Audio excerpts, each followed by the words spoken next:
Bonjour. Dans ce tutoriel, je vais vous expliquer comment faire des raccourcis clavier pour vos captures vidéo.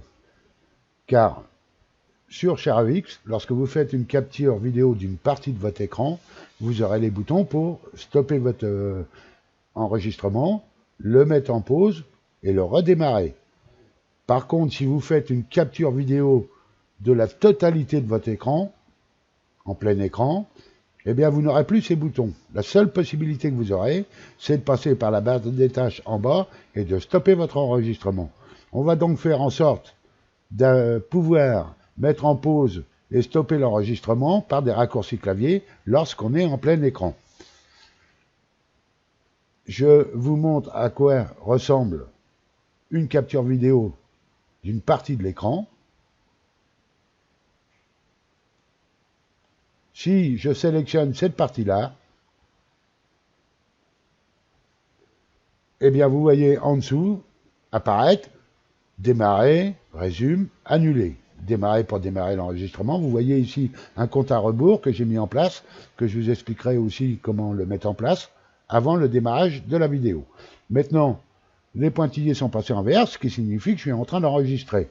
Je peux stopper donc cet enregistrement ou le mettre en pause, comme ceci. Et si je clique sur résume, je remets l'enregistrement en route.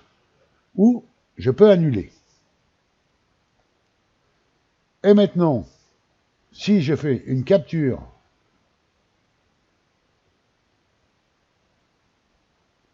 de la totalité de mon écran, c'est-à-dire en plein écran, comme ceci,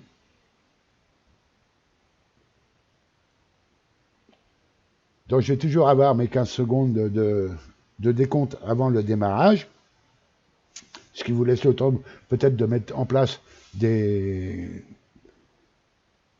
l'affichage que vous voulez enregistrer.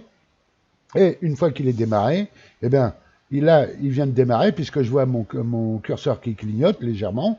Et le problème, c'est que vous ne pouvez pas mettre en pause, vous ne pouvez pas stopper, il n'y a aucun bouton qui apparaît. La seule chose que vous pouvez faire, c'est descendre ici dans la barre des tâches et de cliquer ici sur le bouton rouge, click to stop recording, c'est-à-dire je vais cliquer et je vais arrêter l'enregistrement. Et maintenant, si je vous montre le résultat, eh bien vous allez voir que à la fin, eh bien ici, vous voyez que apparaît ce que j'ai fait en fin de compte pour stopper sur la vidéo, ce qui n'est pas très beau. On va donc mettre en place des raccourcis clavier pour mettre en pause et stopper l'enregistrement. Alors, pour les raccourcis clavier, eh bien c'est ici que ça se passe, dans l'onglet ici Workflow. Vous faites un clic gauche dessus. Ici, à droite, vous allez voir apparaître la phrase tout en bas. Vous pouvez ajouter des workflows à partir des paramètres des raccourcis clavier. Vous cliquez dessus. Maintenant, il va falloir ajouter ces raccourcis clavier. Vous cliquez sur le bouton Ajouter et vous descendez à la ligne Screen Record. Et là, vous voyez apparaître Stop Screen et Pause Screen. C'est-à-dire, on va pouvoir stopper par un raccourci et mettre en pause par un autre raccourci. Je vais donc dans un premier temps sélectionner Stop Screen qui va apparaître ici et pour l'instant je n'ai pas de raccourci clavier.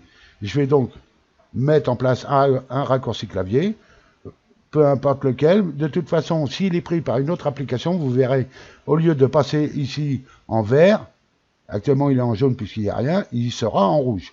Je vais donc mettre en place un raccourci clavier, par exemple, Maj ou Shift plus F9.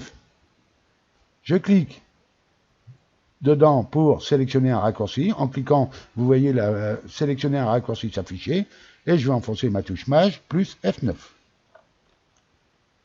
Voilà, ça m'affiche Shift puisque c'est en anglais. J'ai donc Maj plus F9 pour stopper l'enregistrement. Et je vais rajouter la fonction pause, toujours dans Screen Record, pause, et maintenant, je vais mettre la fonction Maj ou Shift plus F10. Comme ceci. Maintenant, il faudra se rappeler, bien entendu, de ces raccourcis. Shift F9 pour stopper et Shift F10 pour mettre en pause. Merci de m'avoir suivi et à bientôt.